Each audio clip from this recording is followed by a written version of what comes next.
Welcome to Mind Yourself, a podcast sharing real life stories from real people, alongside conversations about mental health and emotional well-being. Listener discretion is advised, as this episode may include themes some listeners may find distressing. Wherever you're joining us from, whether you're walking, driving, or taking a quiet moment for yourself, you're very welcome here. Let's get started.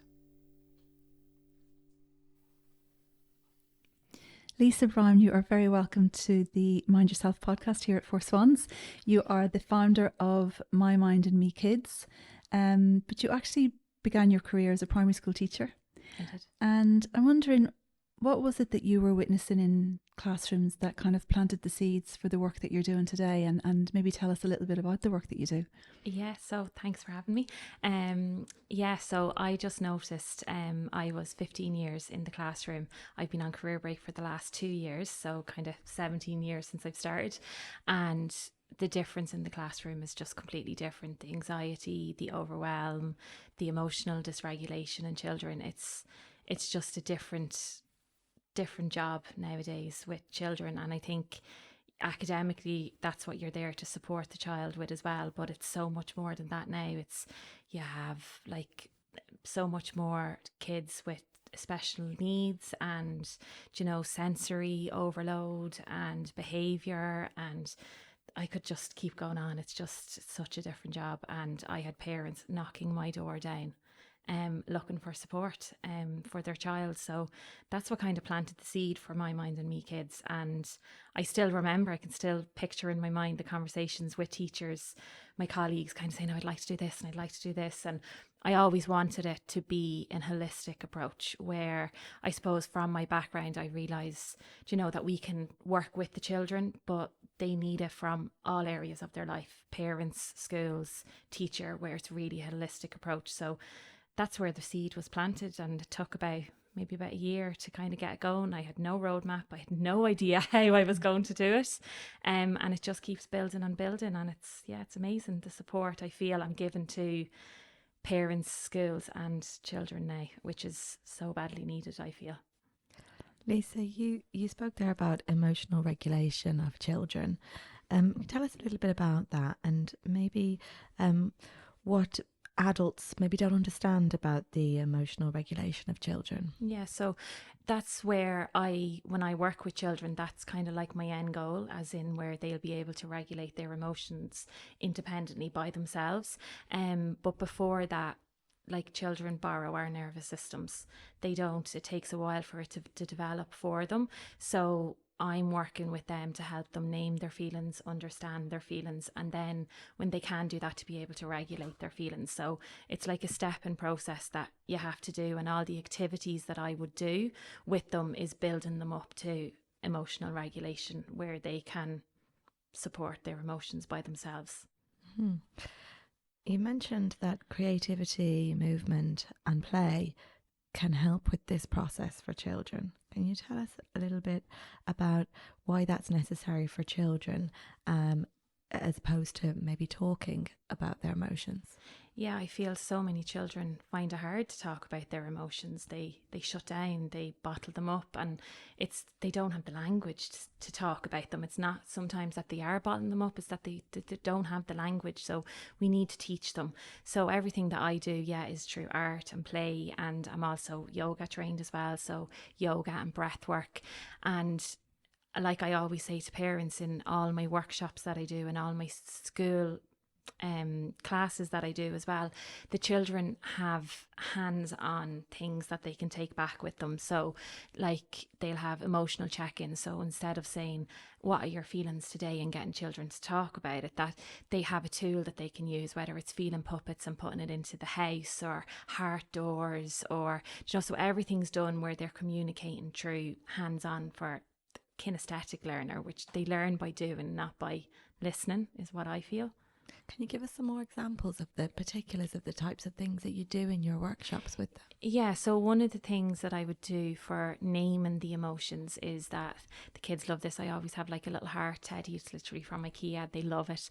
And a little door. And what I try to teach them is that like their feelings are like visitors, that they come and they go.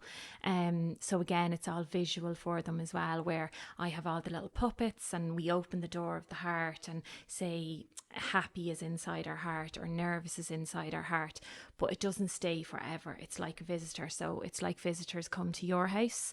When they come to your house, like your cousins or grown-ups come and they have a cup of tea, do they stay with you and live with you forever? No, they eventually leave the front door of your home. So you have the door and they're open up. So it's like a visual for them of like the feelings coming in and out. And we make like little boxes with hearts in them, and they design their like little door and their windows, and then the box opens up and then all their little puppets are made inside. And so parents can actually say, oh, what feelings did you have today? And they like physically be able to go and get their puppets and put it inside their heart. So it's a way of them communicating without realizing that they're communicating.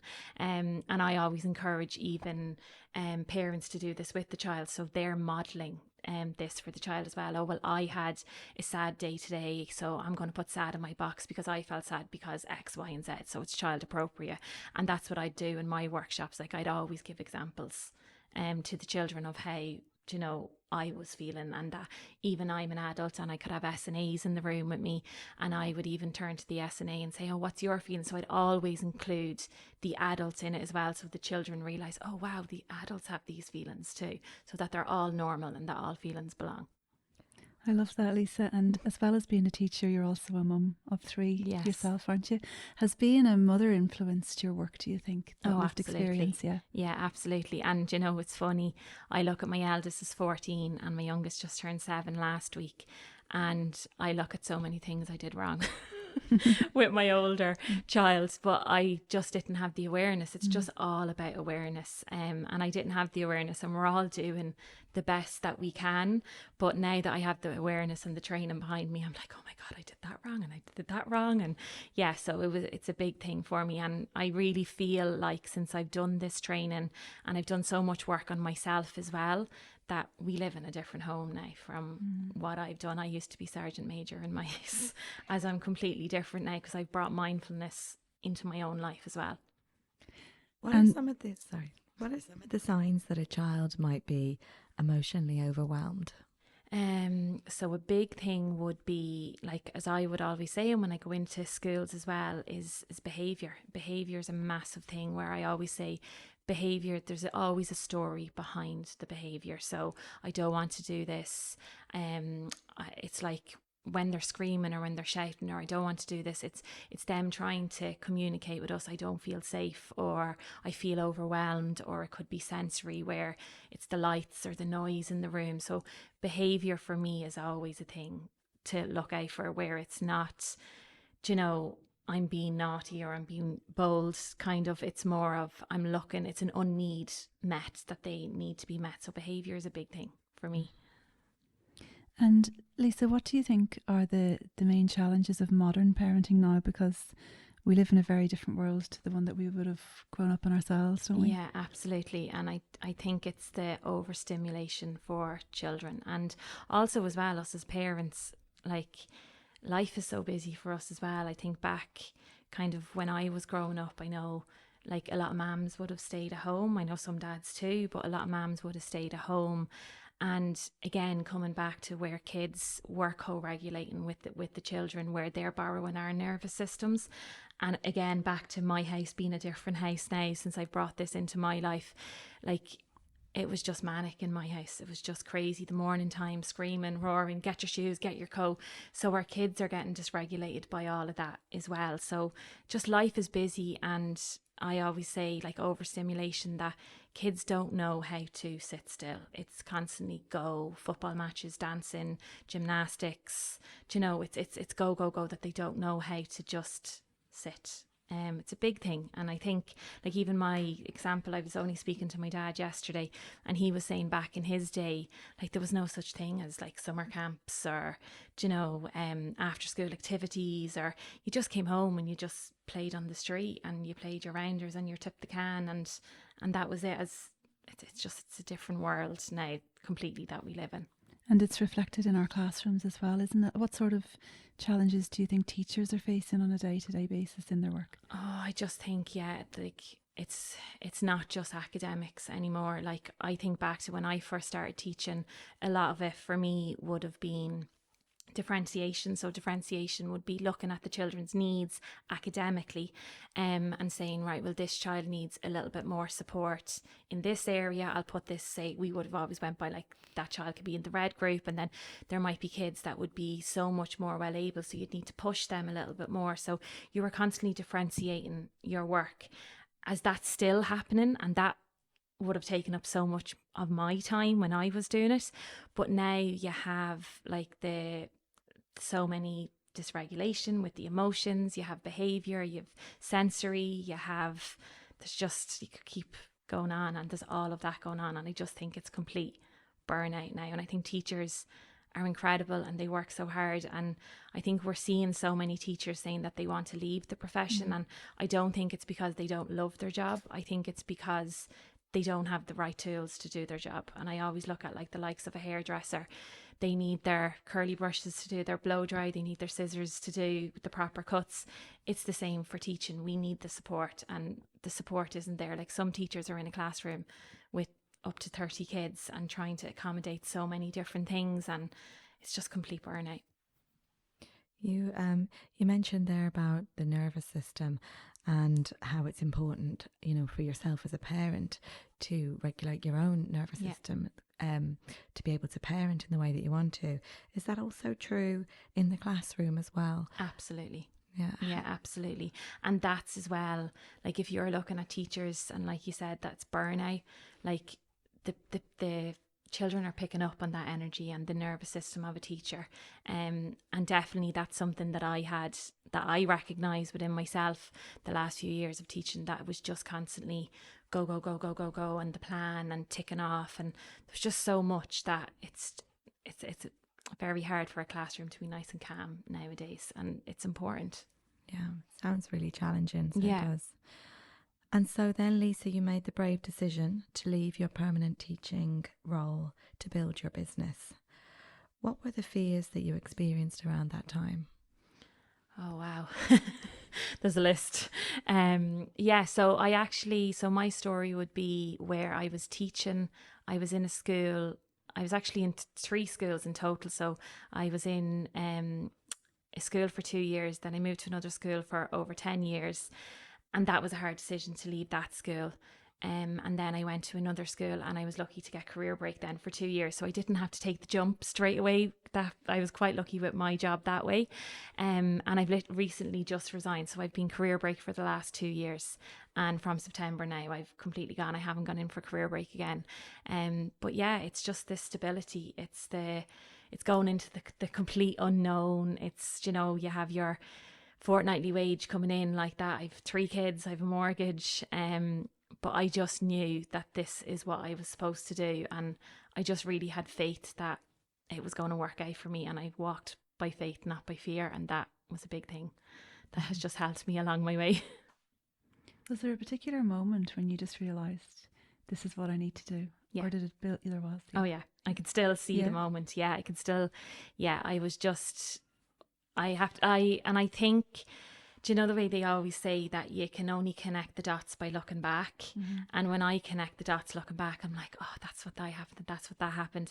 Like, I was always into, like, back in 2015, I went off and trained in a resilience program for kids with anxiety, and I did it with the NEP psychologist and got trained up there. So I think my journey in this kind of started back in 2015. I was very much kind of looking and going, God, there's such a need coming, but not as much as there is now. And then I was an assistant principal as well. And part of my post there would have been the Asher program. I don't know if you're familiar with that. It's where it's learning through play.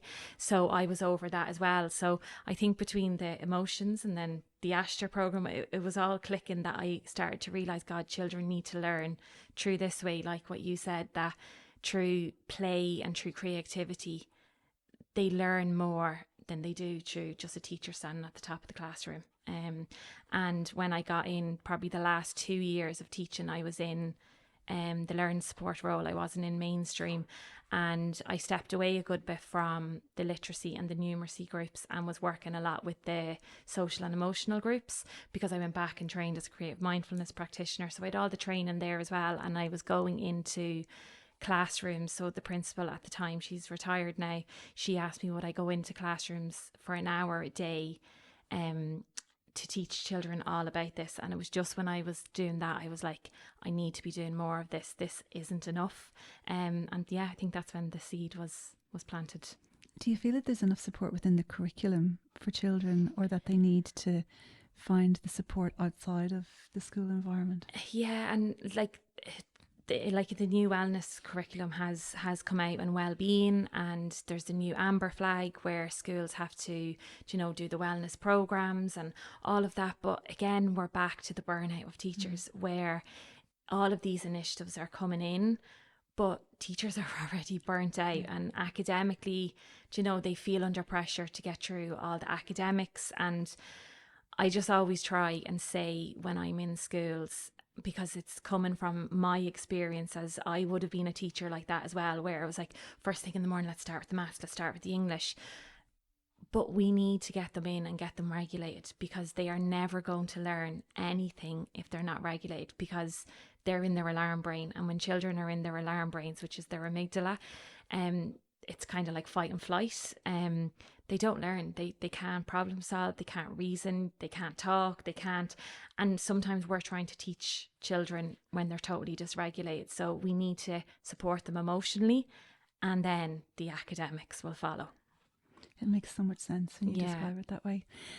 Lisa, in this very brave decision that you made to, I suppose, completely redefine yourself, has it been a challenge to kind of figure out who you are outside of those roles of being a teacher, being a wife, being a mother, and finding yourself within all of this? Absolutely. Yeah, it was challenging. And like that, I can think back to when I first kind of stepped away from teaching. And like, I remember people saying to me, oh my God, I'd say you don't know yourself and you're not going into the classroom. And I have to say, from the September to December, I was lost. I didn't know what to do. I was so used to, getting up, going into the classroom, teaching. I felt very lost. Yeah, I did. And it took me a while to get used to it and nearly rewire my brain again. But yeah, it was the best decision I ever made, but it was a very challenging decision. So for somebody who's maybe sitting on an idea or a dream like that you had, but is afraid of pursuing it, what do you think that they might need to hear? I think you don't have to have it all figured out. And I think that's a thing that we all feel, that we need to know all the steps. And I always say, even to some people have reached out to me through my social media of following my story, and I always just say, you don't need to see the whole staircase, you just need to see the next step. And I think if I didn't do that or understand that, I don't think I ever would have been able to move away. And it's gone so much quicker for me than I thought it would, as in getting into schools and now getting into do training days in creches and with SNAs. And I never imagined I would be at this position just 2 years in, and it's just going so well. So I always say walk by faith, not by fear. And I think you just have to have the belief in yourself that it'll work out. And I think if you doubt yourself and you don't believe it's going to happen, I really don't think it will happen. I think you have to believe yourself and look even at the stories you're telling yourself, your whole self-image, and create yourself as the person you want to be, not the person you are now. And I did lots of visualizations and meditations, and I actually went off and trained to do meditation, to be a meditation teacher. I'm not finished it yet. I'm halfway through it. But I think that for me was the visualizations and living from the person that I want to be, my higher self, more than the person I am now. Congratulations on everything that you've achieved. What were some of the biggest challenges that you had to overcome becoming, an entrepreneur and working for yourself? What were the difficulties? I think back to the self-image piece as well, and I think I'm still working through this at the minute, is putting yourself out there, and it's going on your social media, and it's promoting yourself is a hard thing to do. Like, as if somebody asked you to sit down and write something kind about a friend, you'd sit there and you'd write for ages. As somebody asked you to sit down and write about yourself, we really struggle to do that. So yeah, it was putting myself out there was really, really challenging, and the 24/7 being on the clock. And I suppose that's something that I'm working with now, is I even have an alarm on my phone at 8 o'clock to try and tell myself to switch off, because when you are self-employed, it's constantly go, go, go, go. And you have to learn to switch off, because you'll never get it all done. You've given us great insight today into children's emotional well-being. And I'm just wondering, for parents listening out there who are struggling with their children, what can they do, or what steps can they take, or what supports can they get for their children? Yeah, well, one thing I took away, because I also do parent sessions as well, and they actually, another thing that kind of developed so quick, but it just showed me how much parents are looking for this support. They want to support their children, and I think the same as well, teachers want to support the children as well, but it's just about them getting the tools and the support to be able to do it. So for parents, my takeaway from what parents would give to me from feedback is they said, oh, I can totally see now that it's always the connection before the correction. And that's what a lot of parents give me feedback on. That's what I've taken away from your course, is that I need to connect with them before correcting them, and that we don't have to be perfect parents, and I think we do live in a world of social media and, looking at everybody else and what everybody else is doing. I just think we can only do our best, and again, it's back to awareness as well, that we only have awareness of what we can do. So yeah, just my big thing would be connection before correction. You're doing incredible work. Yeah. Well done. And Thank as you. Helen said, congratulations on everything. I suppose in this busy world of entrepreneurship and being a mum and, running your business, how do you manage to mind yourself? I think the morning time, having a morning routine for me is important, because like that, when my kids get up, it doesn't stop for even when they're in school, because then you're into running your business, and then they get home from school and you have your 2 or 3 hours with them, and then they go to bed and you're back to trying to do your business again. So morning time is really important for me. Getting out for the walk, I do gratitude, I do my meditation, and I would be big into listening to podcasts as well. And I always remember listening to a podcast about 2 or 3 years ago, and Jay Shetty saying on the podcast about getting up in the morning time, and it's like putting your armour on, so that you have your armour on, to whatever's going to come your way that day, because we don't know what's going to come our way that day. So when we look after ourselves in the morning, we can take on whatever comes our way that day, and that has always stuck with me. Lisa, thank you so much for coming on to our podcast today. Lovely, and thank you for having me. That is it for today's episode of Mind Yourself. If something in this conversation has resonated with you, share it with someone who might need to hear it, because these are the conversations that matter. Don't forget to follow or subscribe so you never miss an episode. And if you're enjoying the podcast, a quick rating or review really helps us to reach more people. So until next time, mind yourself.